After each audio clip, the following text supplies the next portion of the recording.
How did Jesus Christ come out of hell? In life, we come to places where things could be silent and it could look like hell or like death has prevailed. What do you do in such moments? Well, I believe that one key that Jesus Christ had was called thanksgiving. He praised his way out of darkness into light. Let's look at a scripture where Jesus was depicted in a prophetic way um, when he was in hell. Well, by the way, happy Easter. My name is Sekani. Let's go to Jonah chapter 2. The Bible talked about Jonah being swallowed in the belly of the fish for 3 days, which I believe was a depiction or a prophetic representation of Jesus Christ in hell for 3 days and then rising on the third day. Then Jonah prayed unto the Lord his God out of the fish's belly and said, I cried by the reason of my affliction unto the Lord, and he heard me.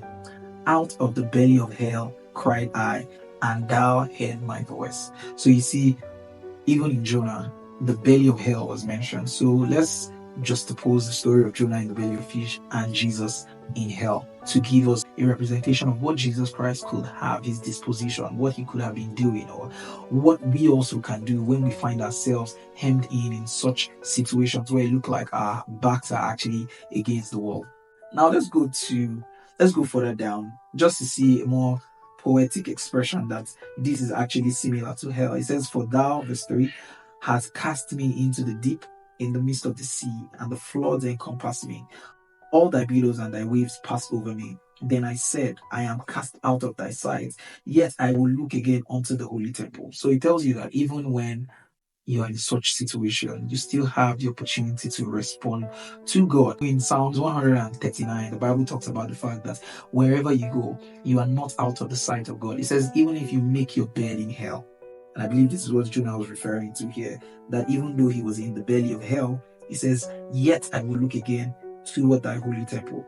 Let's go with Jonah chapter 2 and just see what Jesus Christ did. We see first of all that he prayed, because in verse 7 he says, within me I remember the Lord, and my prayer came in unto thee. So while he was right there, being encompassed by demons, being down, right, he prayed unto God. And prayer is a child of faith.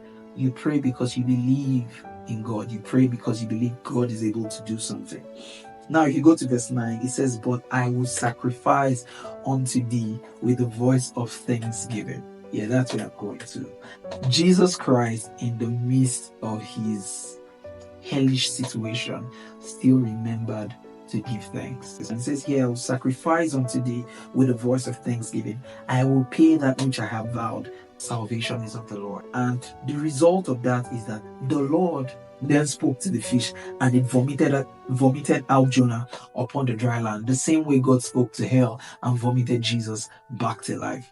When you begin to allow the praise of God fill your heart, even when you are in very dire situation, even when you are in situations where it looks like death has taken a hold of you, you were sacked out of your job and there was no turning back, right?